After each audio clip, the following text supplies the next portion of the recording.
So the next thing, let's move on. We are going to the 7th, November 7th. I've got highlighted here Venus. Yeah, you see Venus there? We're looking at Venus because Venus enters the sign of Libra on the 7th. Yeah.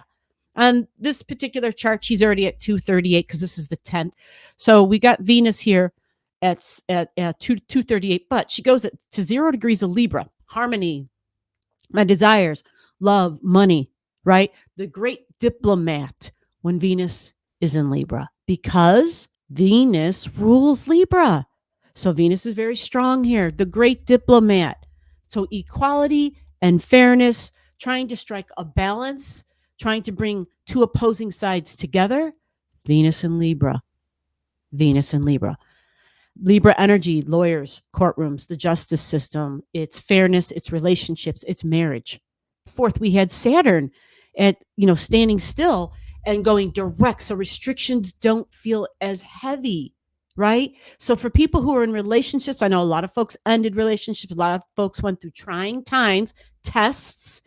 Did you make it through Saturn's tests? Well, if you did, the beginning of November can kind of be a beneficial time for some folks where the understanding can step in because it's Saturn and Pisces and Venus enters the sign of Libra, which is marriage, which is partnerships, which is, oh my gosh, can we actually make it? Are we going to be real? Can we be a couple, right? Now, this is also a business energy, but partnerships in general too, right? So business partnerships also. Okay. So money, Venus represents money and desires. Let's not forget that. Right. And the other interesting thing is Black Moon Lilith. We haven't talked about her in a while. She's been in the sign of Virgo all through October. When November comes, November 7th, we've got Black Moon Lilith. She's in Leo. She backed up. She was going retrograde in Virgo. So that's kind of tricky when any time a sign is retrograde, its intensity increase. And I'm saying the word feelings because we're talking about a moon. Remember, we can say a lot of things about Black Moon Lilith when we say our shadow side, the things about our personality we don't want to own, but let's always go back to the basics. Lilith is a moon. Yeah. So it's got moon qualities to it, emotions, feelings, nurturing the past, possibly childhood, possibly tribal energy, ancestry, your heritage. Think about that. Your emotions, nurturing your emotional needs. Black Moon Lilith in Virgo, now retrograding in Leo. Now, the good news about this is Leo can add a little bit of optimism and fun. And so I like this, right? There's a little bit more of a lighter vibration to it because Leo energy is optimistic and courageous. Not to, there can be some snarkiness, of course, because it's Leo, where it's like, hey, I'm king of the jungle here, damn it. It's my way or the highway, right? But think fun and laughter and joy and games and play. It's also taking a risk, can be betting, can be entertainment. So what we're going to have, this is normal, all right, is this Lilith is going to stop. She's not going to go too far into Leo, and then she's going to go direct and enter back into Virgo. And so she does this dance where she goes back and forth for a little bit. Yeah, for a few months, she'll be going back and forth between Leo energy and Virgo energy. Okay. So there's a change. Our shadow side will see different things about it. So when it's in Leo, it's also our romantic partnerships. So romance, right? Joy, fun, creativity, romance, and our creations, which includes our children. Okay. Last part of this video is Mercury. Here we go. We got Mercury at 049. This is on November 10th. Mercury has now ingressed. That's the technical term because it's moving, but it's not just moving. It's moving into a new sign. So it's an ingress. And it is at 0 degrees in Saggy now, 049 by the 10th. So this means Mercury is your mind. It's your talking. It's your thinking, right? It's how you communicate. It's what you talk about. It's who you're talking to. This is neighbors, coworkers, and siblings because it's Mercury, peers, classmates. It's people who are just, that you kind of maybe around all the time. I have housemates. Absolutely. Mercury energy. Think of the news that you're consuming. Think of your digital devices. Think of social media. Think of networking. Think of business and commerce and trade. Mercury, the stock market, the housing market. Right?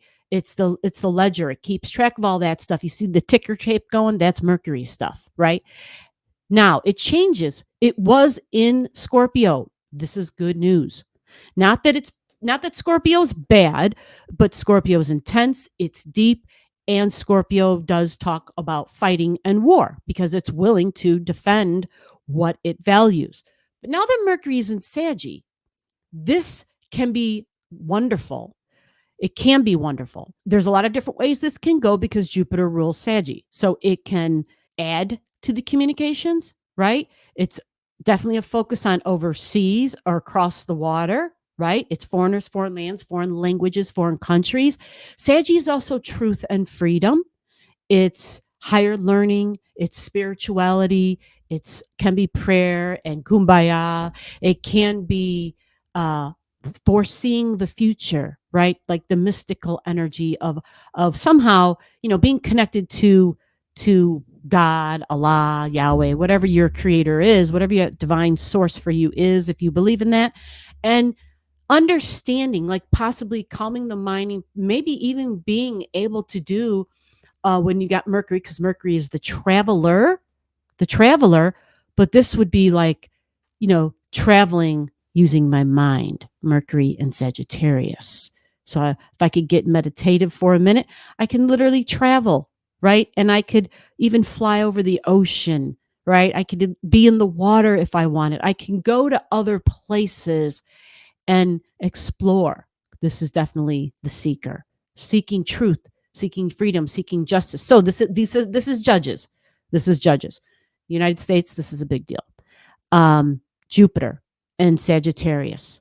So expansion possibly in news and communications. And this is for November 10th. And Mercury will stay in Saggy for November. We also, real quickly, as you see here, I said 4 things. I'm going to add one last nugget. Number 5, we've got the sun. Yeah, we've got the sun and we've got Mars. They are conjunct here. And the sun and Mars on the 9th, November 9th, you might have felt it depending upon your level of sensitivity, maybe even on November 8th, right? Depending upon your chart and who you are. This is the sun and Mars together. Now, what's interesting is that this Mars is opposite of Uranus. You remember your Mars is the fighter, it's actions with the body. The sun in Scorpio, all that intense, deep stuff can be about war and be about fighting and defending. Uranus can be surprises. Okay. Uranus across the way, when we look at that chart real quick, Uranus is over there and it's in Taurus, which says peace, but Uranus may send like a jolt to the system. I talked about it before, possibly a financial jolt to the system. But when Mars and the sun are together, the sun is the commander. Think about somebody who's in charge, the general, right? Think about the commander, like the top general. I don't know my military terms, but whoever that is, the commander in chief gives an order. So the sun and Mars together, Mars are the soldiers. You get it? And it's opposing Uranus. So there might be something that may be surprising. There might be something that may be a bit surprising. Now, this is not a long-term thing. The sun and Mars move really fast. The sun moves the fastest, 1 degree a day, right? And Mars is going to go through Scorpio, it'll move 4 or 5 degrees. So check out the video for the reading of November 6th. If you haven't seen that yet, you'll be seeing it soon. That'll give you a little bit more information about the rest of the planets and the rest of the energy for this time. Quick recap: Saturn goes direct in Pisces November 4th.